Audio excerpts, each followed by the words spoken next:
Good evening all, and welcome. Tonight I have a collection of cemetery stories for you to enjoy. So get comfortable and let the darkness take control. About 15 years ago, I worked part-time for my dad at a cemetery just outside of town. It was nothing glamorous, mostly groundkeeping. He handled the landscaping, mowing, trimming, and watering, and cleaning up after services. I was the extra set of hands he called in after big funerals or during holidays when things got messy. As people leave a lot behind: tissues, wrappers, half-eaten food, even beer bottles. We weren't trying to disrespect the dead, quite the opposite. Family appreciated coming back to a clean gravesite. It was simple and quiet work, and honestly I didn't mind it. And it wasn't creepy either, at least not for a long time. I only ever worked during the day, nothing paranormal, no strange figures, no cold spots, just grass and stones and the normal stuff. So there was this burial scheduled for a family of 3, a husband and a wife and their child, victims of a home invasion. The details were fuzzy. I hadn't paid much attention to the news at the time, but my dad told me that their lives had been taken while at home. Something brutal and senseless. Their plots were near the back of the cemetery, in what we called the prestige section, where prominent locals were often laid to rest. We spent a full day prepping the area, clearing the brush, trimming trees, raking fresh gravel. It had to be perfect. And then, of course, we had to section it off to prevent anyone else from coming into the area while the service was going on. I wasn't scheduled to work, but I stopped by anyway to grab my paycheck and just say hi to my dad.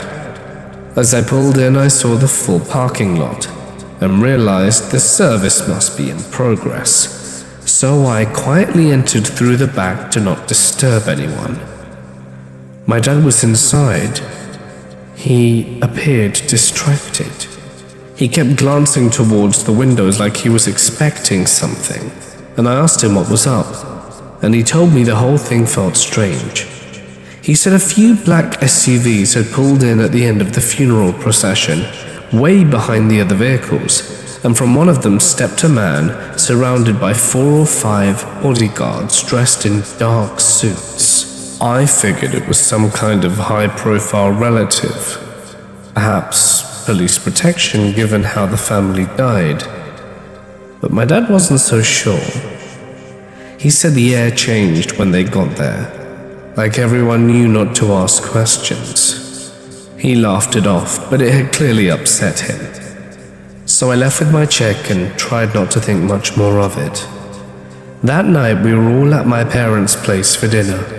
My mum had just had surgery on her knee, so we were helping out. We were finishing dessert when my dad started getting antsy again.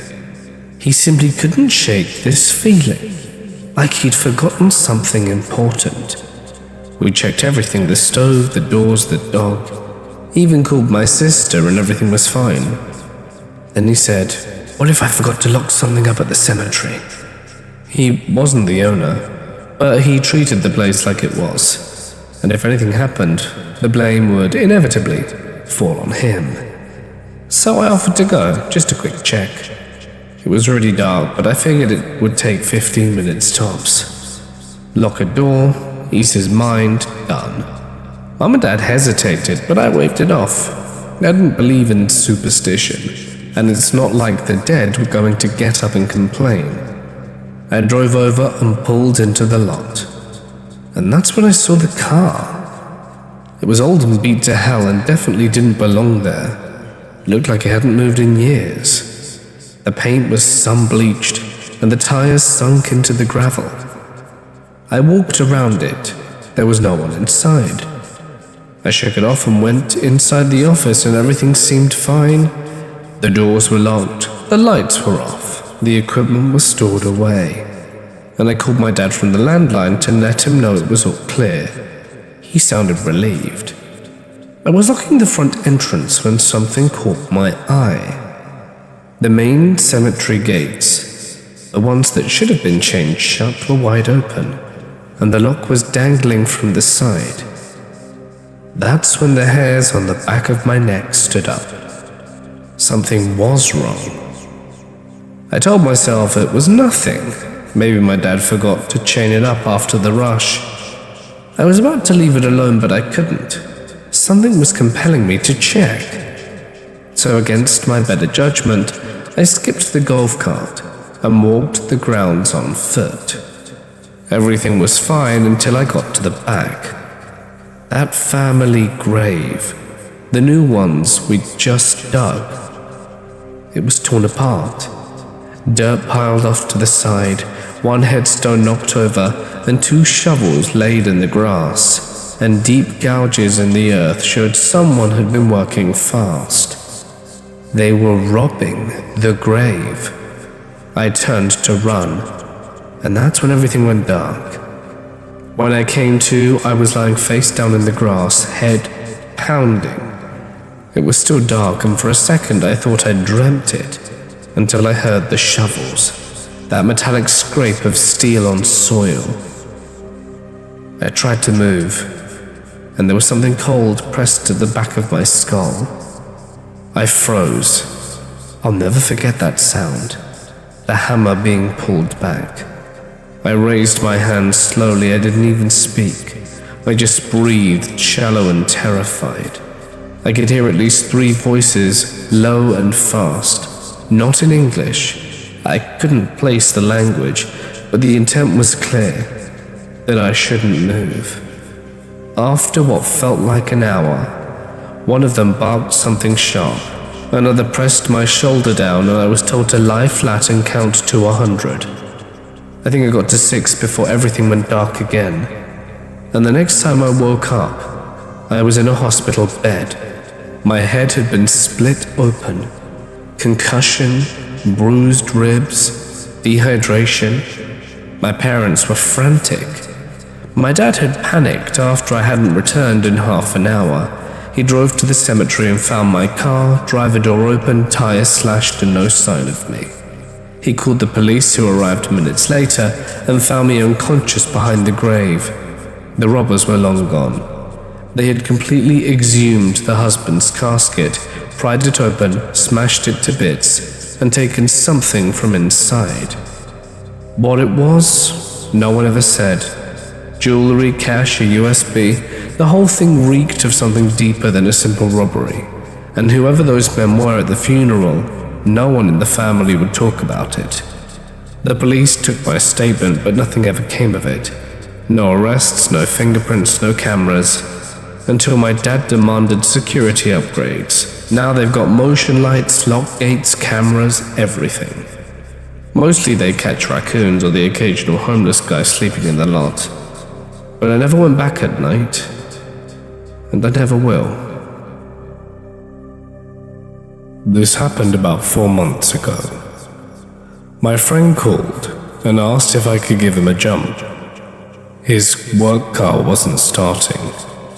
He works private security, checking on properties that have had vandalism or break-ins, and tonight he was doing a late patrol alone. I said sure, because it was going to take at least a few hours for someone from his company to reach him. He dropped me his location, and I began making my way there. I never thought much of it, until I turned onto the driveway and realized where he was. A cemetery, of course. And not near the entrance either. He was way on the far side of the property. So I just kept my eyes forward and drove the winding road through the graveyard. He was waving his flashlight to help me find him, and I pulled up next to his car and asked him what happened. He said it died out of nowhere while he was turning around in this gravel lot. Just cut out completely. I had him pop the hood while I grabbed my jumper cables and some pliers from my trunk. When I checked under the hood, I saw a battery cable had come loose. No big deal. I slipped it back on and tightened it as best I could with the pliers. The moment the cable connected, his headlights came on, And that's when we realized we weren't alone. About 10 feet away, there was a child standing there. This kid, maybe 4 years old, was simply watching us. My friend, who's usually pretty unfazed by anything, said, "Hi," and asked if they needed any help. But before we could even finish looking at each other like, "What the hell is this?"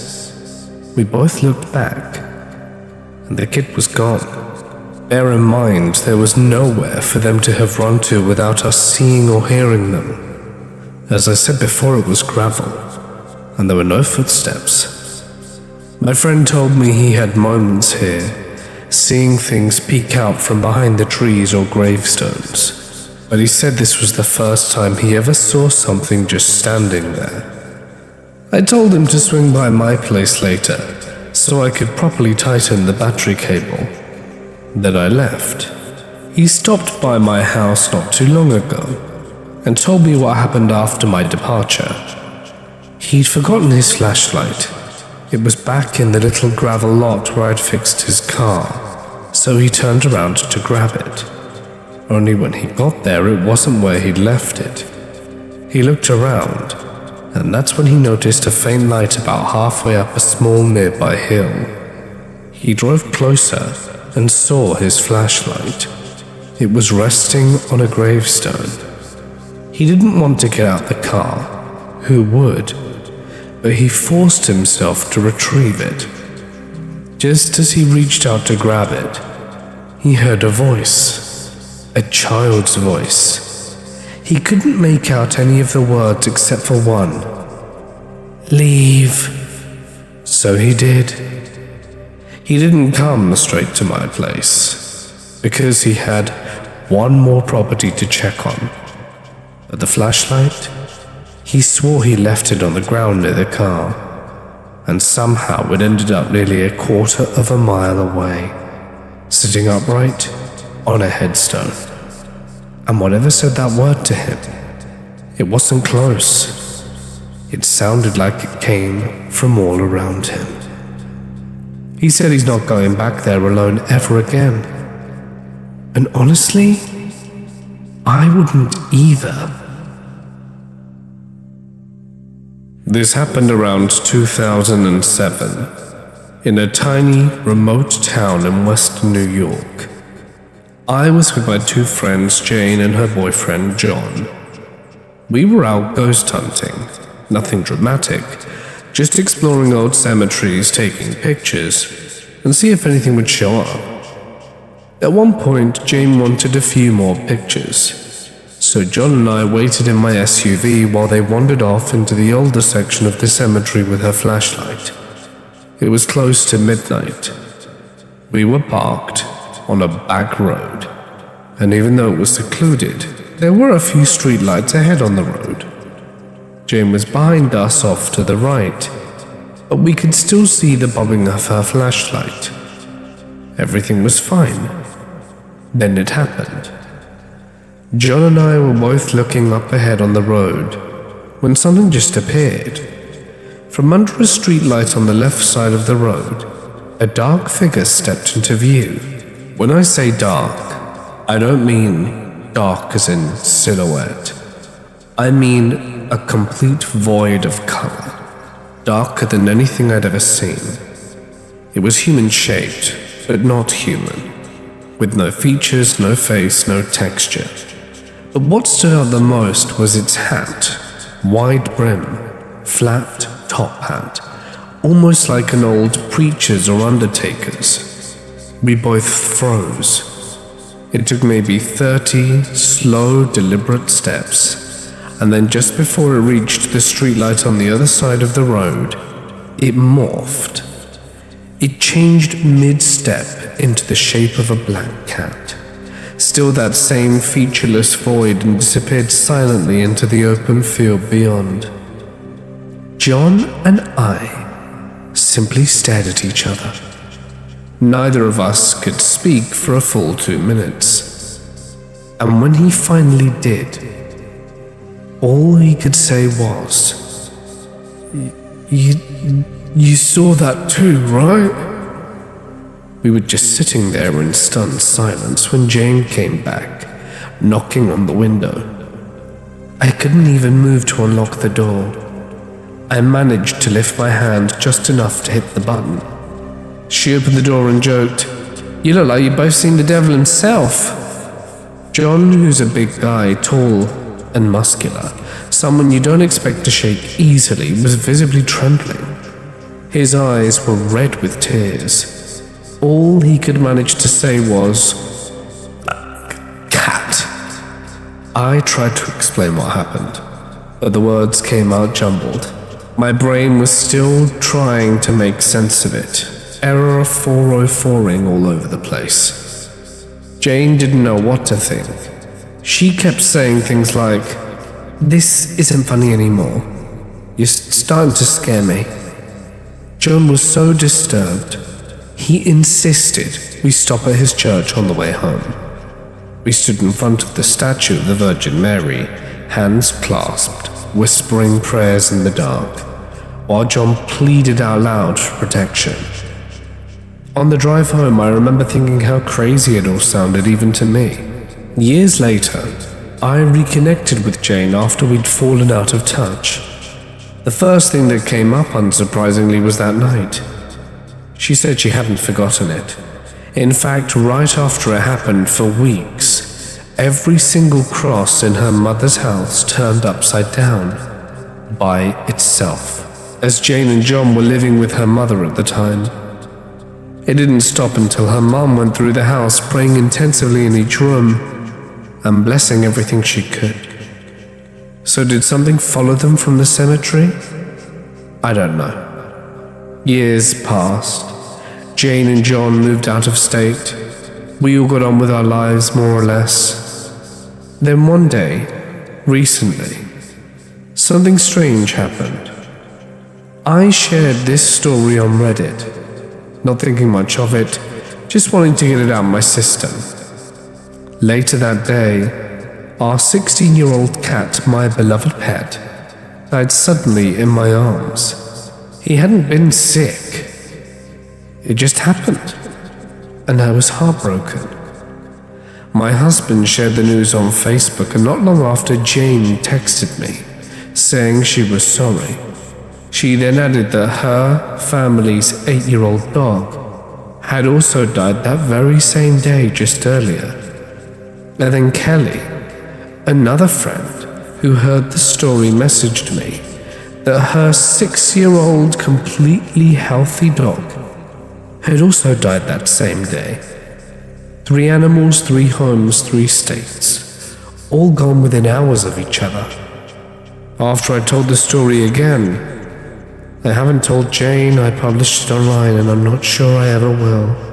A part of me desperately wants answers. But another part of me, the part that still wakes up at night remembering the dark void, the shape of a man, that part thinks perhaps I'm better off not knowing. When I was 16, I got a summer job working at one of the largest cemeteries in the Midwest. It wasn't exactly glamorous work, but it paid decently well and I got to work outside. Another guy around my age was hired too, and the two of us spent most of our days walking the paved paths with trash bags, picking up litter and blowing away artificial flowers. Nothing heavy, just keeping things neat so that the groundskeepers could focus on landscaping. The place itself was beautiful, almost like a park. It had winding roads, big trees, quiet benches, and locals used it for dog walking and jogging. Tourists would even stop by sometimes because of the old architecture and historical graves. But with all that foot traffic came a lot of trash. It was one warm afternoon, and we were working our way through the eastern section, the part with rows of older mausoleums tucked under the shade of some small oaks. We turned a corner onto a narrower lane that ran alongside one of the larger stone buildings, and that's when we saw her. A woman in maybe her late 60s or early 70s, standing quietly with her back against the side of the mausoleum. She wasn't doing anything, just staring at a nearby family plot. What caught our attention right away was how she was dressed. She wore a long, high-waisted skirt with a patterned blouse tucked in neatly. Over that, she had a knitted cardigan despite it being close to 85 degrees. Her hair was done up in a way that reminded me of old photos from the late 1970s, soft curls pinned back. Not messy, but very deliberate. She looked up like she'd stepped out of another decade, and she was holding a teacup. Not a bottle of water, not a thermos, a porcelain teacup with a little saucer in her other hand. It was delicate and floral, something you'd expect to see in your grandma's china cabinet, and we slowed down as we walked by. She noticed us and gave us a polite smile and lifted her hand in a slow wave. The guy I worked with nodded back, and we gave her a quick little hello. Nothing strange was said, but as soon as we passed, I whispered, "That was weird." He didn't say anything at first, just turned back to glance at her. But she was no longer there. She hadn't walked around a corner. She was just gone. We stopped and actually walked back to look around the mausoleum. It was solid stone, no gaps, no nearby paths, and the door was locked. There's nowhere she could have gone that we wouldn't have seen or heard her. We exchanged one of those looks that meant, did that just really happen? And shrugged it off as best we could and kept working. A few days later, we were back at the equipment shed getting fresh travel bags when we ran into one of the groundskeepers, an older guy who had worked there forever. We chatted for a minute, and I casually brought up the woman we'd seen. As soon as I described her, he smiled like he'd been waiting for us to say something. "Did she have a teacup?" We both said yes, kinda surprised. "Oh yeah, you saw the lady." Apparently she'd been seen by staff and visitors for years, always in the same spot, and always looking at the same group of graves. According to the groundskeeper, it was the resting place of a man and two sons who died there in the early 80s. The woman's headstone shows that she passed away in 2002, and locals think she might have visited them often when she was alive, maybe even daily. No one's really sure how they died, but the dates are all the same for the father and sons. The weirdest part? People only ever see her for a few seconds. She never speaks or moves, and is always gone without a sound. I never saw her again, but that brief moment stuck with me. It wasn't exactly scary, just unsettling in a quiet way, like we walked into someone else's memory and didn't belong there. When I was in college, I took a part-time job as an administrative assistant at Willowbrook Memorial Park, a Jewish cemetery nestled in some wooded suburbs. For the most part, it was quiet work, filing, scheduling, handling paperwork for plots, and occasionally answering emotional phone calls with as much grace as a 19-year-old can. Willowbrook followed traditional Sabbath hours, so the gates were always locked tight from Friday sundown to Saturday night, with no exceptions. We always wrapped up by 3:30 on Fridays to respect the observance, but sometimes the office staff lingered a little too long to get a few last-minute things done. That Friday, just a week before Passover, I stayed late with Nancy, the office manager. We were processing payments and double-checking funeral schedules when we heard a sharp knock echo through the otherwise silent grounds. It sounded like it came from one of the iron entrance gates. Nancy frowned. No one should be here. We went to gate 6, the side entrance near the older plots. and we saw her. An elderly woman stood just outside the bars, no more than 5 feet from us. She must have been in her 70s, wearing a navy blue dress with tiny embroidered roses.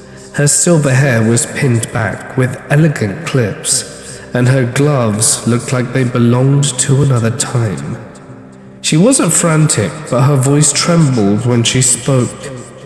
"I need to go back. Please, I need to go back before sundown." Nancy asked where her car was, and the woman didn't reply. She just kept looking past us towards the cemetery grounds. We explained we weren't allowed to open the gates without the cemetery manager, who had already left for the day. She grew more insistent. "They're waiting. He said I wouldn't be long."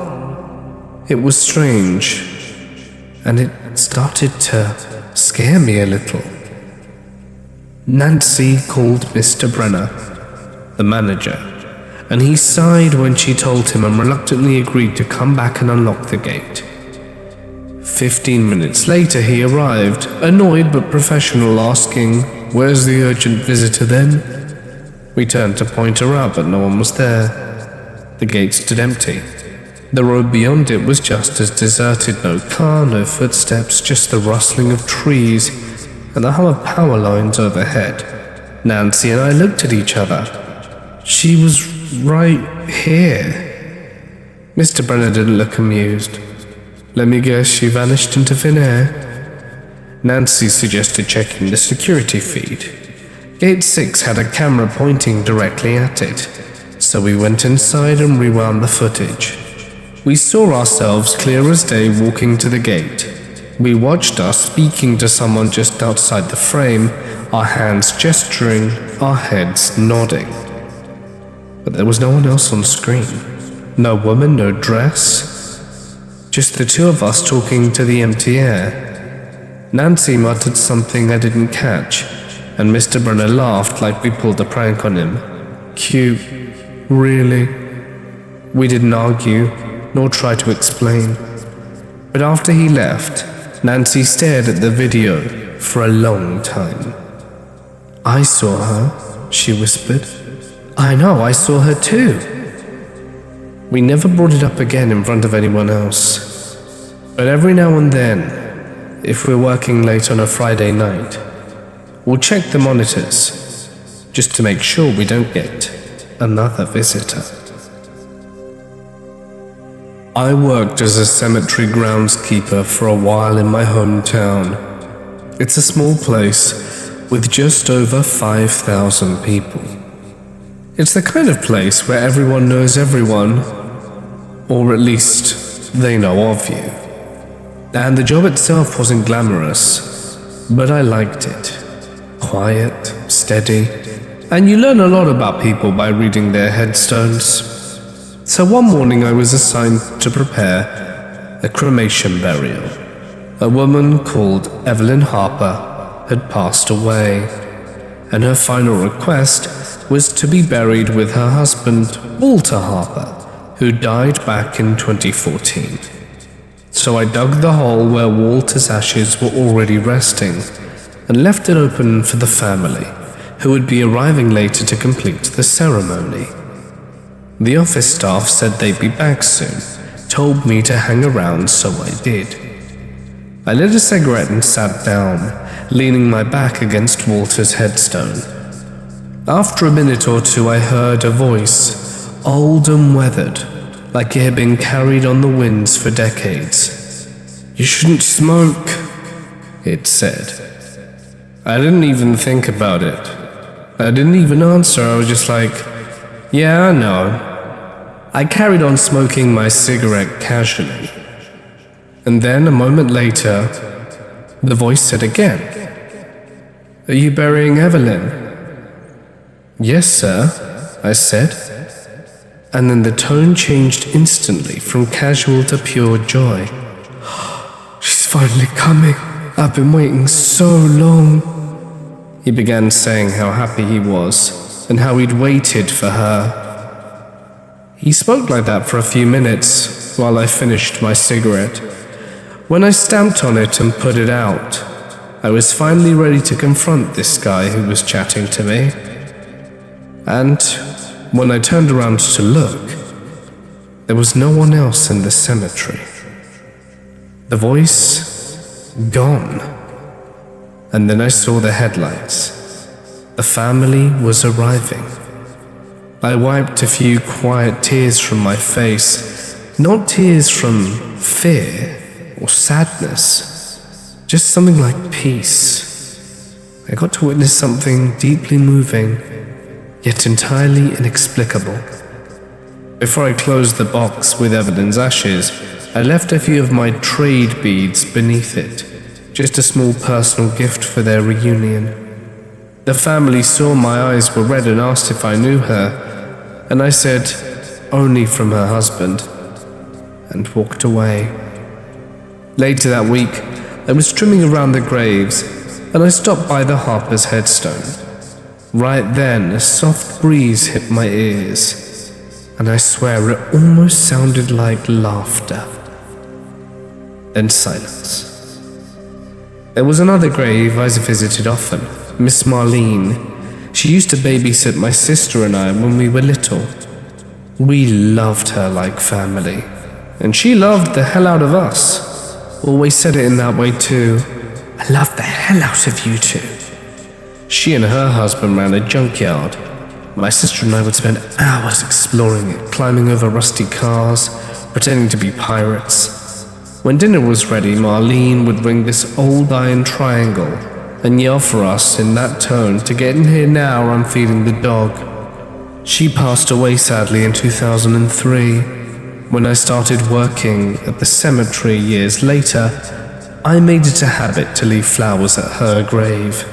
Eventually, I found her triangle in the ruins of the old junkyard, cleaned it up, and hung it beside her headstone, along with a few old yard decorations I remembered from her porch.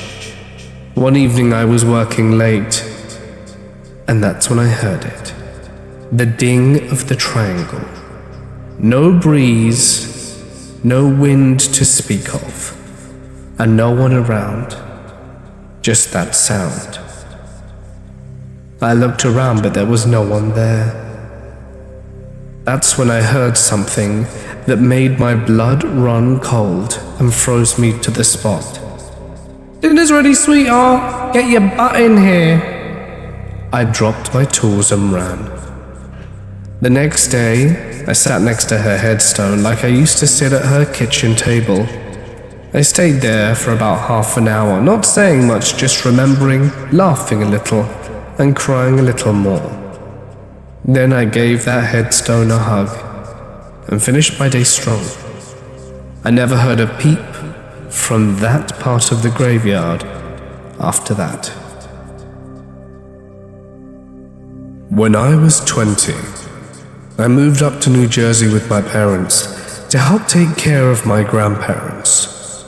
Grandma had brain cancer, so she was at the doctor a lot, along with my mum, brother, and Grandpa. My dad was usually driving a truck. That meant a lot of time alone at my grandparents' house. Their house was a frickin' dream house. 6 bedrooms, 3 full bathrooms. The upstairs had its own TV, living room, and kitchen.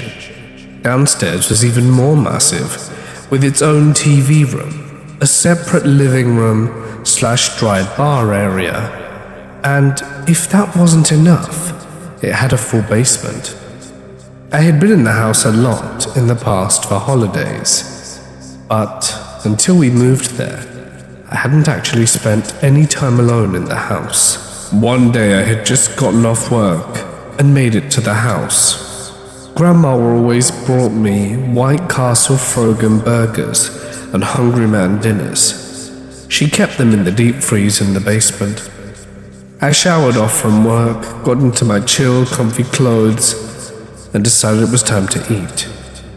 I went downstairs to grab some food, and as soon as my feet landed on the bottom step, the door closed behind me.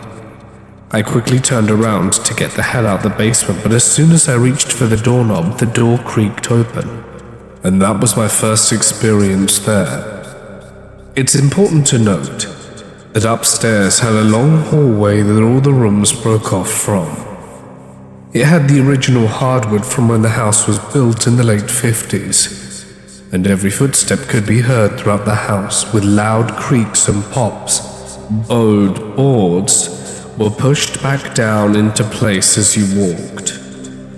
Another time while alone, I was downstairs digging through movies to watch in the first TV room. The TV room was cozy and warm. One side was a complete row of windows that let the sun in and lit up the nicotine-stained walls and the pile of VHS tapes I was rifling through. As I dug through the tapes, I heard the sound of someone casually walking upstairs. It was kind of comforting because I figured Mum was home, or maybe my aunt came over. I didn't really pay it much mind.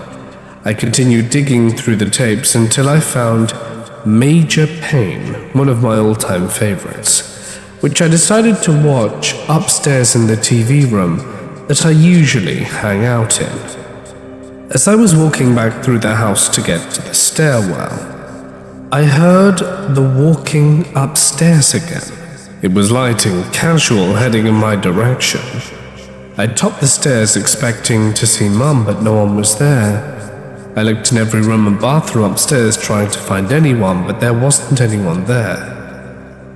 There's only one set of stairs upstairs, and it lands right outside the upstairs TV room, so it's impossible not to see or hear anyone who comes up while you're in that room. I had been watching the movie for about an hour without any disturbance. I was a little freaked out by the unexplained footsteps, but I chalked it up to the old house settling. When all of a sudden, from the far side of the hallway, the side furthest away from the stair set and from me, I heard the steps. They were coming my way. This made the hair on my neck stand up. I knew there was no one there except for me. It didn't sound like the house creaking like old houses tended to do. These were clear-cut footsteps. One by one, they landed at a slow but constant pace, heading my way. They kept going until just a few steps from the doorway, and then stopped. I mustered every ounce of courage I had. I got up and leaned out the door. From the doorway, the main stairwell was on my left, and the hallway led down to the other rooms on my right. I looked down the hall to the right where the steps had been coming from, and saw nothing. Then the very last door on the right, the doorknob slowly turned until it clicked. That room had thick, padded carpet, so it took some effort to push the door open. After the doorknob clicked, the door pushed in a few inches. I went back to the TV room, locked the door behind me, turned the TV up and tried to chill out. On another day after work, I had come home and eaten way too much, so I decided to take a nap in the upstairs TV room. That was the comfiest couch in the house. A brown, fuzzy couch that smelled of Newports like my grandparents smoked. It made it extra cozy because it smelled like them. Anyway, I fell asleep for about an hour until I heard a scream come from downstairs. It sounded like a little girl. It was loud enough to wake me up, and I figured it was either a dream or maybe Grandpa was home and had the downstairs TV cranked. I shut the TV off and went downstairs to check it out. I looked through all the rooms before coming to the downstairs TV room. I opened the door and it was empty, just like all the other rooms. Then upstairs I heard those footsteps again, but this time they were running down the hall, and the little girl's screams happened again, only this time from upstairs. Eventually I told my aunt about all of this, especially the footsteps. She looked me dead in the eyes and said, "That's happened my whole life. I'm talking to my dad about it. and he said it's been a thing for as long as they lived there.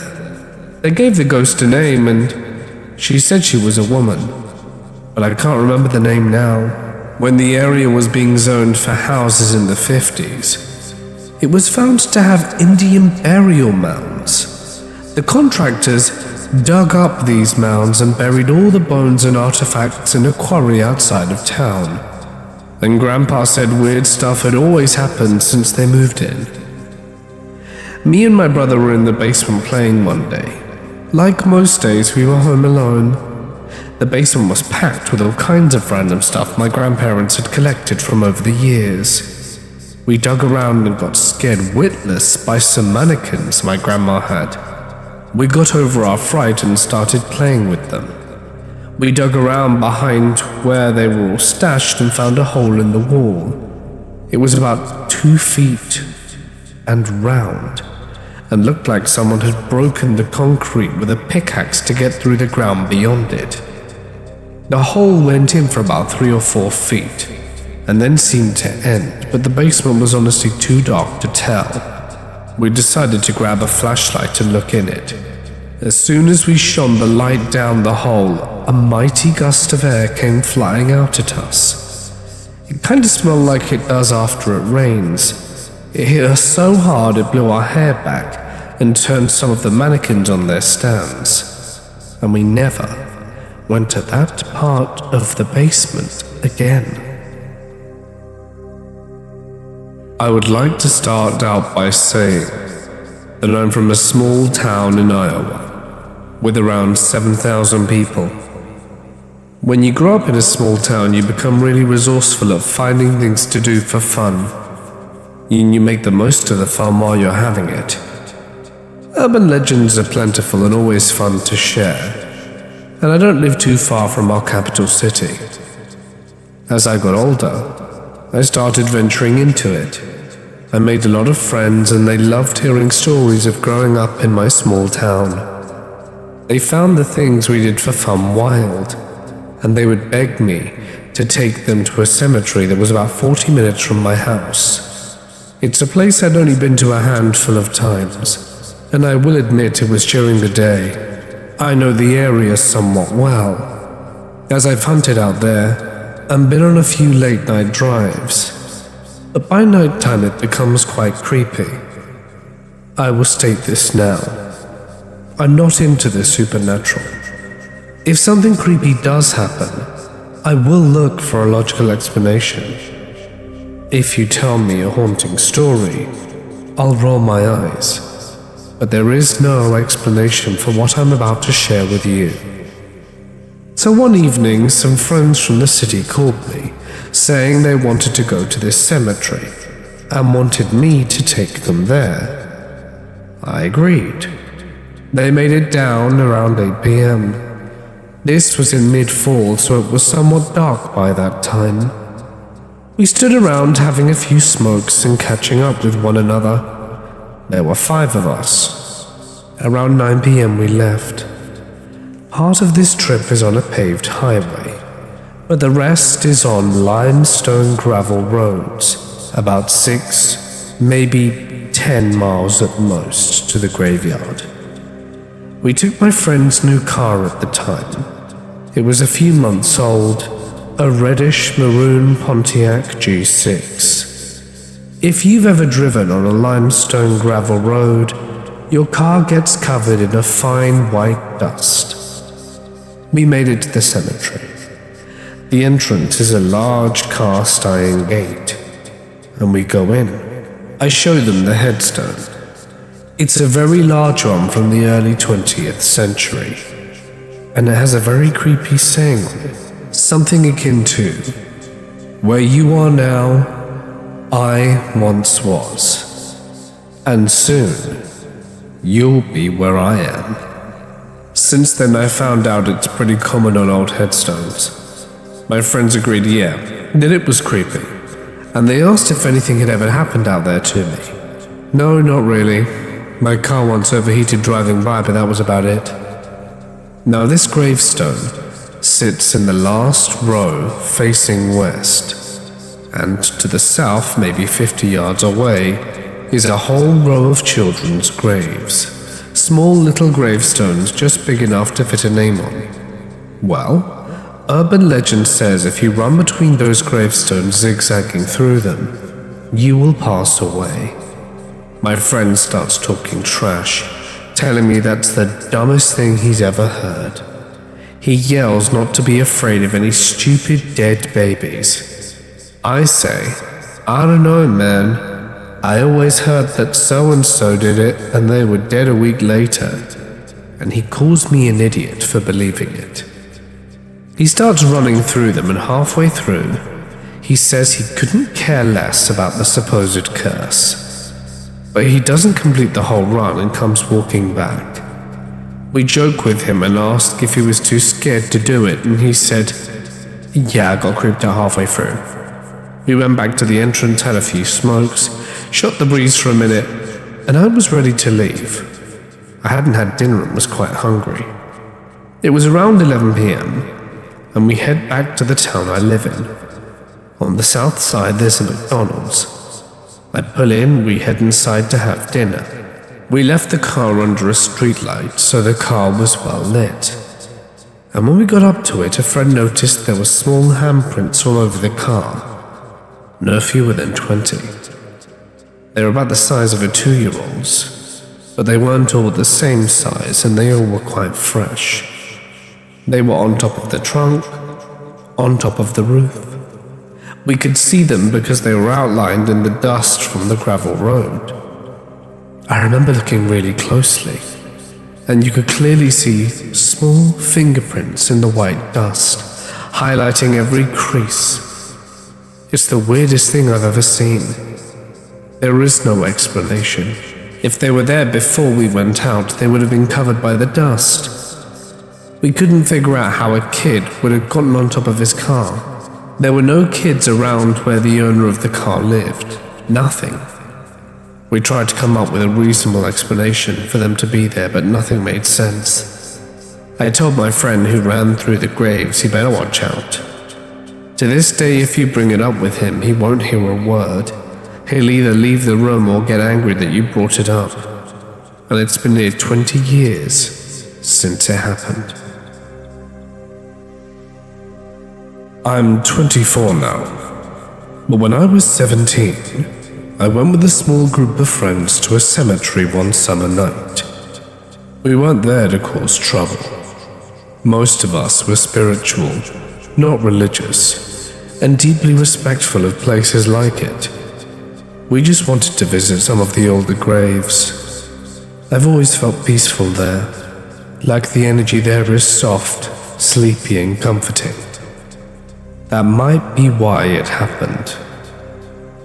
I was near the back of the group, lingering behind to read all the older inscriptions, while the others walked ahead. That's the last thing I remember. The rest is what my friends told me later. Apparently, I called out to one of them, voice light and cheerful. Heh, this one's mine. At first, they thought I was joking around. But when my friend turned around to look at me, he stopped cold. Because it wasn't my voice. It was higher pitched, stranger, and off. And the way I spoke, the accent wasn't one that was mine. I shouldn't have died. It wasn't my fault. That's when the others walked back towards me. One of them asked, "What do you mean?" I looked right at them and said, "Well, you see, I was playing in the barn with the kittens, and the man came in with a gun, bang. I don't know why he did it. He was my daddy's best friend." And for the next 2 hours, they said I led them around the cemetery, pointing out graves and telling them about the people buried there, like I'd known them my whole life. Names, stories, deaths. One of my friends had her phone out for a light. She started recording, partially because she was scared, and partially because she wanted to fact-check whatever I was saying once we got home. Eventually, I stopped in front of a grave and stared down at the headstone, and I frowned. "This is my brother." He got to live long, long time. It's not fair. I wanted to live too. And then I stomped my foot like a child and collapsed. I didn't wake up until we were back at the house. The first thing I felt was a splitting headache, the worst of my life. I don't remember a thing about reading those old headstones. And they showed me the video. And it was me, but it wasn't. My voice, my posture, my expressions were all different. And everything I said checked out. We looked it up online, dates, names, relationships. Every story matched. Except for one detail. The grave I collapsed on, the one I said was my brother, wasn't related to the girl I'd apparently been channeling. Not by blood. It belonged to the son of her father's best friend. The same best friend who, in her words, shot her dead in a barn while she was playing with kittens. I haven't returned to that cemetery, and I'm not sure if I ever will. I can't say for certain what will try and snatch my body next time, but I don't want to give it any chances.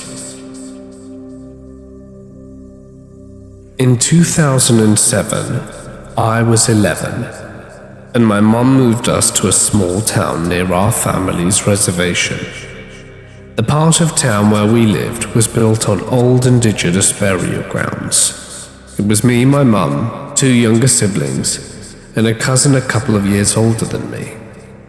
We always heard things, people saying our names, stuff being moved, stuff seen out of the corner of your eye. But being so young, it slipped our minds easy.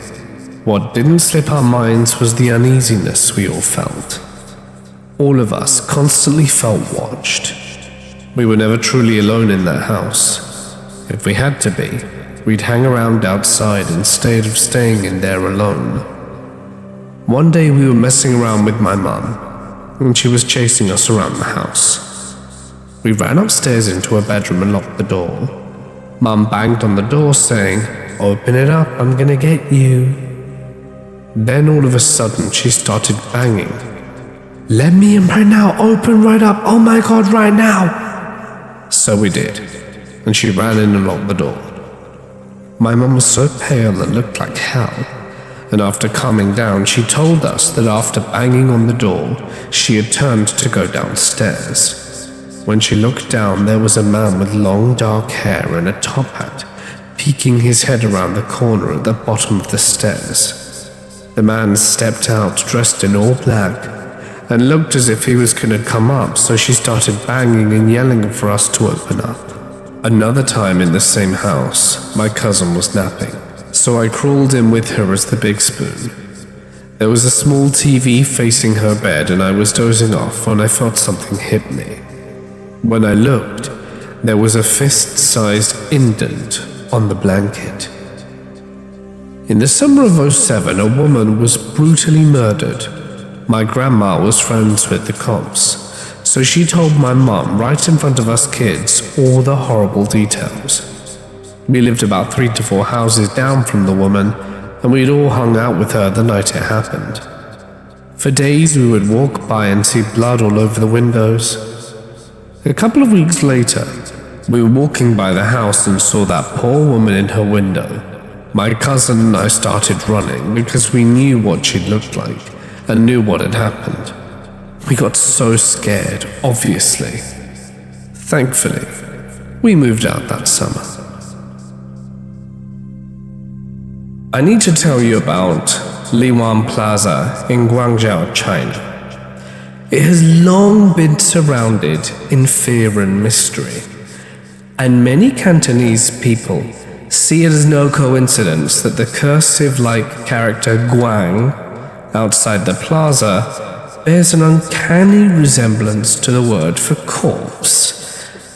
And since 2004, about 12 people have taken their lives on sight, with some witnesses claiming that a supernatural force seemingly pushed victims over the railings. The Moor's deadly curse, according to local residents, began many years ago when it was first constructed. And if you've ever watched Poltergeist, you'll know never to build on ancient burial grounds. But you wouldn't expect a bunch of real estate developers to know that, would you? Home to a Qing dynasty sacrificial chamber, inspectors failed to notice 8 empty coffins when erecting Liwan Plaza, now a large jewelry market near Shangjuan Pedestrian Street. It was unearthed during the construction, and some say the coffins were the cradle of strange noises and mysterious deaths that kept storefronts ruinously empty. To counteract the malevolence, architects made the building resemble an octagon, like the Bagua. Eventually, a Taoist priest informed landlords that the empty coffins had originally been buried to thwart evil influence. The catch was they were not to be disturbed for 1,000 years. Whoops! Since then, several accidents have been reported, most of them on the 5th floor. At least 2 of the landlords that managed the plaza have allegedly passed away of unknown and sudden causes. Now, despite Guangzhou's toasty climate, Chinese citizens claim it's always a few degrees cooler in the plaza itself, and just walking through the building at night brings a chilling feeling of despair. And as with most supernatural affairs, no concrete evidence exists to prove the plaza is haunted one way or another. Skeptics argue the prevalence of people taking their lives there could be due to its infamous reputation or insensitive media coverage, or both. Regardless, the building's occupants now mostly consist of non-local business owners happy to make a quick buck while the silent run amok.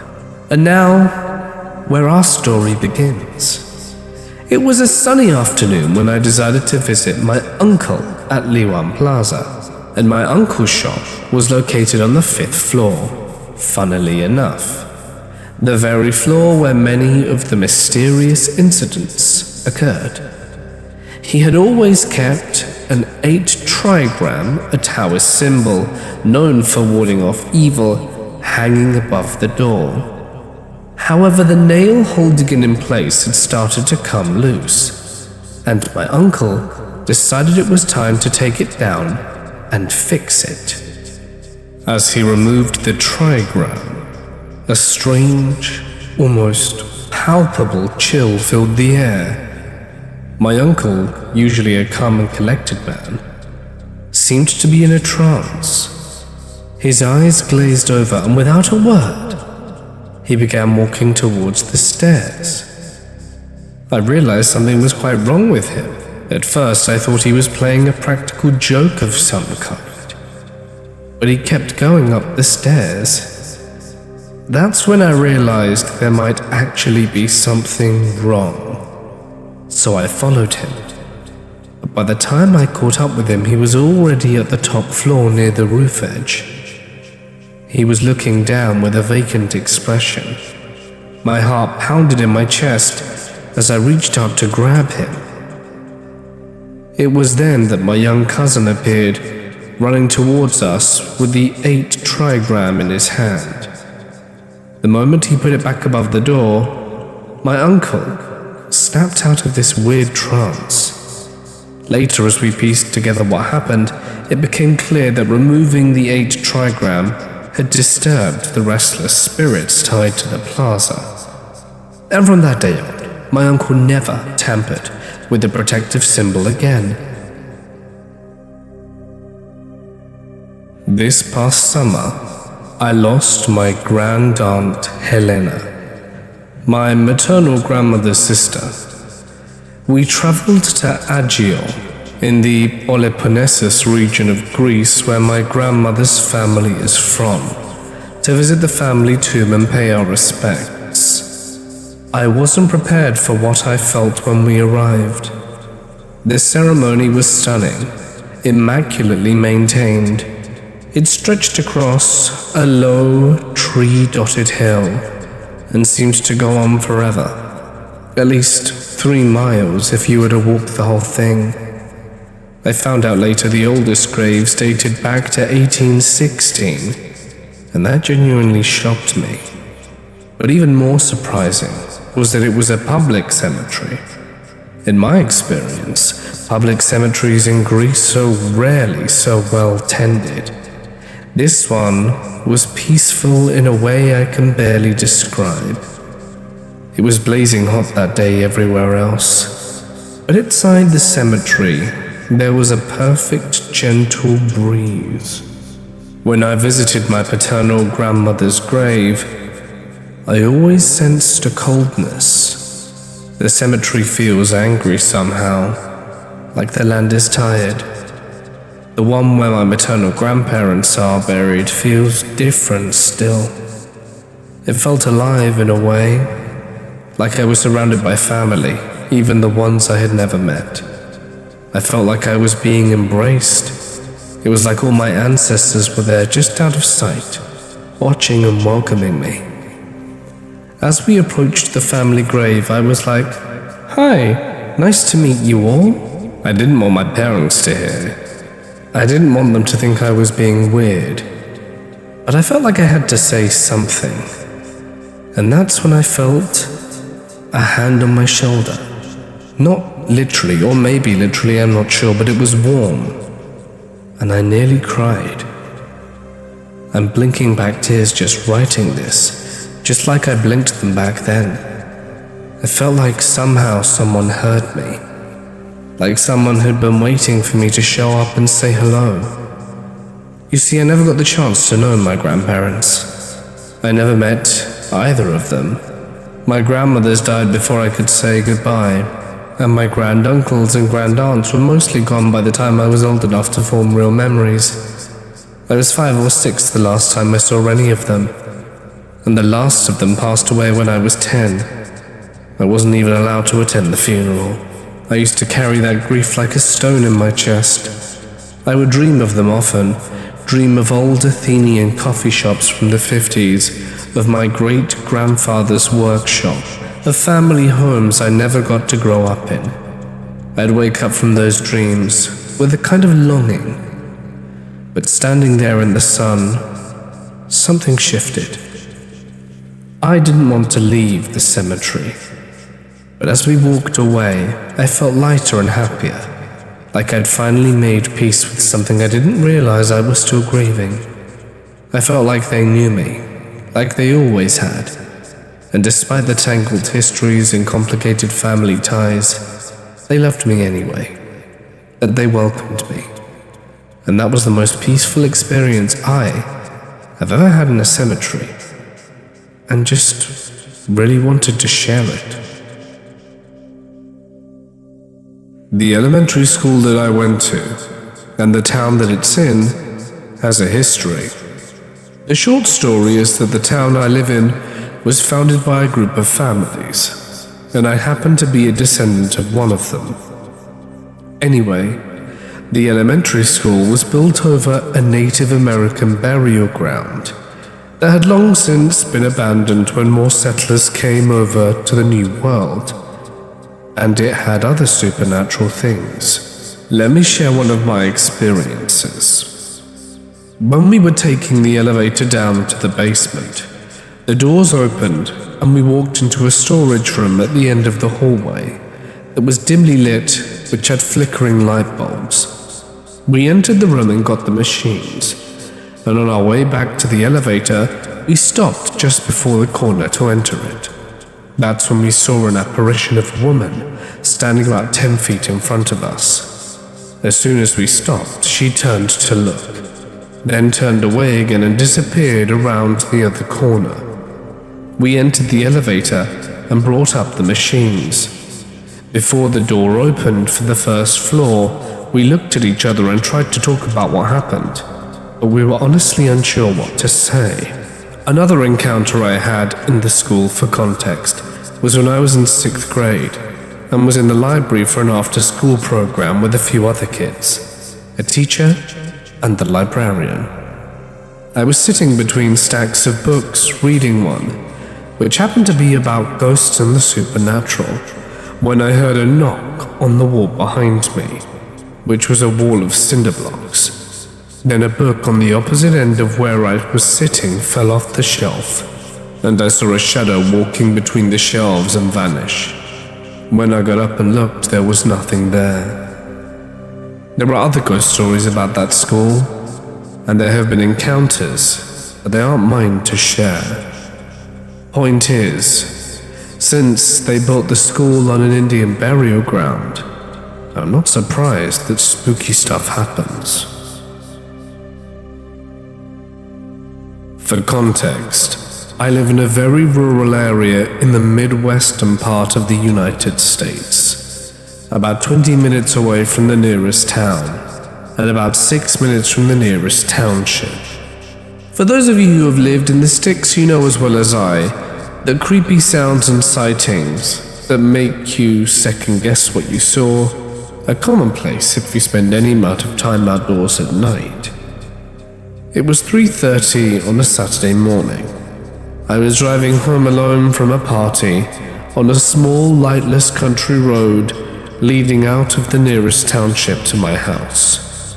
There are two cemeteries, the old cemetery and the one that they still actively plant people in. These cemeteries are on either side of the road, and there are about 200 feet from each other, or roughly 61 meters. I had just passed the second cemetery and taken a curve into a part of the forest that was especially dense. No moonlight penetrated the canopy of the trees that reached across the road. I slowed down in case a deer decided to jump out in front of me, as was frequent in that area. That's when I saw it. There was a large dark mass in the middle of the road. At first I thought perhaps it was a limb or a dog of some sort, but as my headlights illuminated the creature, I knew all too well this was abnormal at best. There, standing in the road, was a large black bird, the size of a vulture, but it had no head. Now, as an educated person, I know full well that when a bird roosts, it tucks its head under its wings. In many cases, and that could fully explain this. That was what logic and reason would tell you. Although I've never known a bird to roost on the ground, let alone in the middle of a busy road. I stopped my Jeep about 10 yards from the bird, with my headlights illuminating it. I sat and pondered the situation for a moment, and honked to see if it would startle it into flying away, but it didn't stir. I sat there for a moment longer, and this horrible sense of dread filled my soul. I then decided to drive carefully around the sleeping bird. I stopped and rolled down my window and shone a light down on it to get a better look up close. Instead of finding its head, I looked down at the bloody gullet of a decapitated specimen. From there, I admit my terror was real, and I made haste in leaving this unsavory omen behind. The next morning, the bird was gone without a trace, not a drop of blood to be seen. I wonder what it was. I'll start off by saying this isn't my story. It belongs to my grandpa. He passed away a few years ago, but he was an extraordinary man, and I still believe he watches over us all. I lived in Germany for a few years as my dad's in the military. On the day we moved into our house, I looked out of my window and saw a funeral taking place. It was at that moment we realized there was a large cemetery at the end of our garden. I had some spooky experiences at that house, which I will get around to talking about. But my granddad takes the cake with his stories. See, my granddad was a psychic, and whether you believe in them or not, my granddad saw and heard and knew things that living people didn't. On one occasion, my mother was sitting downstairs having breakfast, and my grandpa joined her. "Sleep well?" she asked him, or something along those lines. He responds with, "No." This obviously worried my mother at the time because my grandpa wasn't sleeping well. They wouldn't stop talking all night, all of them, I couldn't understand what they were saying. My mum was really concerned. She probably thought it was me and my brother messing around. She asked him who or what was keeping him awake during the night, probably expecting him to say me or my brother. But he pointed out the patio doors of the graveyard that was a few meters from the house. It was then my mum realized it wasn't the living keeping him awake, but the ghosts in the graveyard. And the reason he couldn't understand what they were saying was because they were speaking German. Hey guys, it's Mort here, and thank you so much for listening. I hope you have enjoyed tonight's cemetery stories. Sorry for the weird voice, I am quite congested. I just hope to be better for tomorrow's installment, which I believe should be Babysitter. I don't think we've had this one in about 4 years, and I think it's going to be pretty good. So, until tomorrow, stay awesome, and I'll see you in the next one. Good night.